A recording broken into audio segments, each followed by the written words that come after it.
There's a Volkswagen somewhere in Germany right now, with 500,000 miles on the clock, still running its original engine, still getting driven hard on the Autobahn every single week, and the owner didn't do anything exotic to get there. No secret parts, no magic oil, no expensive shop in a small village that knows something the rest of us don't. Here's the uncomfortable part. That same Volkswagen, sold new in America, would probably be sitting in a scrapyard by now. Same car, same engineering, completely different ending. Because German owners understand something most people never do. A Volkswagen almost never dies from one big failure. It dies from 100 small permissions. Every noise you learn to live with. Every service you push back a few thousand miles. Every, it's probably fine, that turned out to be fine. Right up until it wasn't. Germans don't drive their cars any gentler. They drive them harder than we do. They just refuse to give the car those permissions in the first place. So today, I'm going to show you exactly what they do differently. The habits, the timing, and the small things that decide whether your Volkswagen quietly becomes the best car you ever owned or the most expensive lesson you ever learned. Habit number 5. The tank they check more than the oil. Ask a German owner what they look at when they pop the hood, and it's not the dipstick, it's the coolant tank. That surprises people. We've all been trained to obsess over oil. Oil changes, oil brands, oil intervals. Meanwhile, the coolant sits there for years, quietly turning into something that eats the engine from the inside. Here's what almost nobody tells you about a Volkswagen. Half that cooling system is plastic. Housings, flanges, the tank itself, and plastic doesn't care how well you maintain your oil. What it cares about is the chemistry of the fluid sitting inside it. Fresh coolant protects that plastic. Old coolant turns mildly acidic and starts working against it, softening seams, hardening seals, making brittle what used to flex. Then one warm afternoon, on a road you've driven 1,000 times, something lets go all at once, and people call it bad luck. It wasn't. It was scheduled years in advance. So the German habit is almost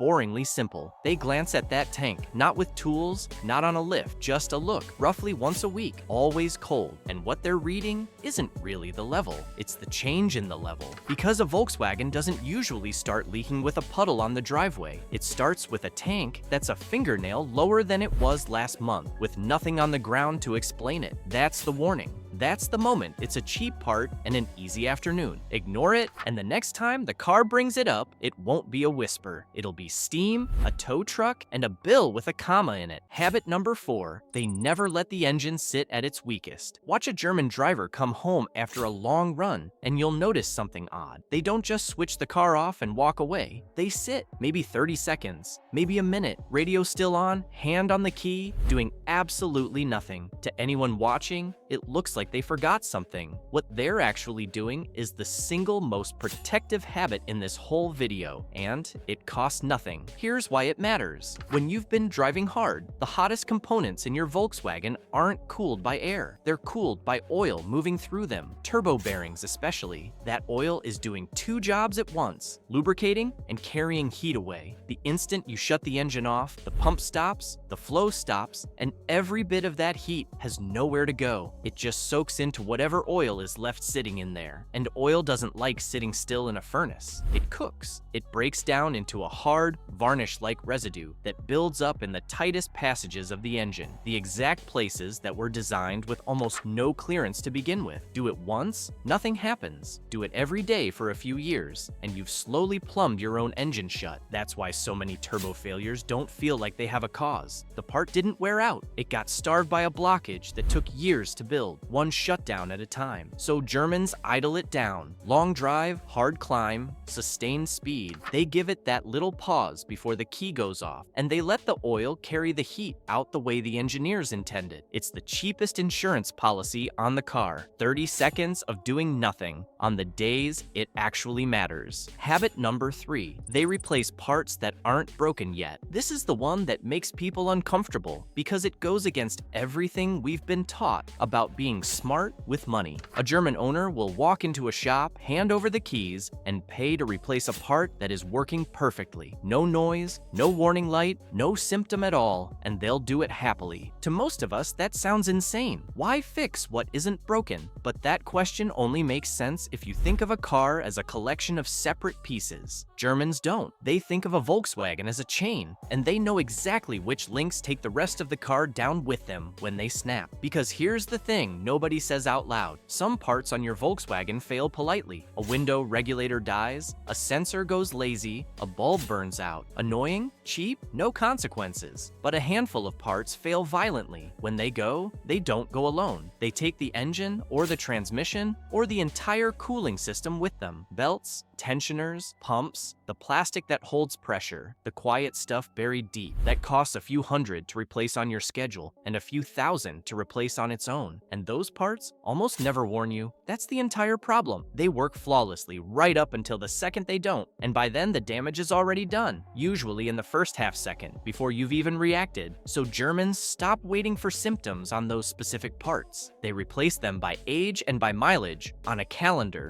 whether the car complains or not. Everything else, they'll run until it actually gives trouble. That's the real discipline here. Not spending more, spending earlier on the short list of parts that decide whether your Volkswagen sees another decade or gets written off in a single afternoon. Habit number 2, the first 5 minutes decide everything. If you could watch a slow motion replay of your engine wearing out, you wouldn't see it happening on the highway. You'd see it happening in your driveway in the first few minutes after a cold start, the part of the drive nobody thinks about at all. And this is where German owners do something that looks completely backwards to us. They don't warm the car up. No sitting in the driveway with the engine running. No letting it idle while they scrape the windows or finish a phone call. They start it, give it a few seconds, and drive gently, low revs, light throttle, no hard acceleration until the temperature needle has actually moved. Most people have it exactly the other way around. Idle it for 5 minutes to be kind to it, then drive normally. That feels careful. It's one of the most damaging routines you can put a Volkswagen through. Here's why. A cold engine runs deliberately rich, extra fuel, because cold fuel doesn't burn cleanly. Sitting at idle, that engine has almost no load, almost no heat being generated, and it stays in that rich, inefficient state far longer than it needs to. Raw fuel washes down the cylinder walls, thins the oil film that's supposed to be protecting them, and drains straight into the sump. Your oil quietly stops being oil. Meanwhile, the coolant warms up first and the needle lifts, so the car looks ready. But oil takes far longer to come up to temperature than coolant does. And until the oil is hot, it's thick, slow, and not reaching the tight places properly. Idling doesn't fix that, only load does. Driving gently puts just enough work through the engine to bring the oil up fast, without stressing anything while it's still cold. And there's a second half to this that matters just as much. Every cold start produces water vapor and unburned fuel inside the engine. The only thing that clears them out is sustained heat. A car that only ever does short hops never gets there. So moisture sits in the oil, acids build, sludge forms, carbon collects, and the exhaust system rots from the inside out. That's the great irony of it. The gentle little car that only runs errands around town can be in far worse shape than the one that gets driven hard across the country every week. Germans understand that instinctively because their driving demands it. Long runs, real speed, engines held at proper operating temperature for a sustained stretch. So they do two simple things. They skip the warm-up idle and drive off easy. And when a car has been living on short trips, they take it out and give it a proper run. Not to enjoy it, but because the engine genuinely needs it. Habit number 1, they never learn to live with it. Everything we've covered so far is a technique. This one isn't. This one is the reason all the rest of it actually happens. And it's the single biggest difference between a Volkswagen that dies young and one that just keeps going. Germans do not live with small faults. That's it. That's the whole thing. When something changes on the car, a new sound,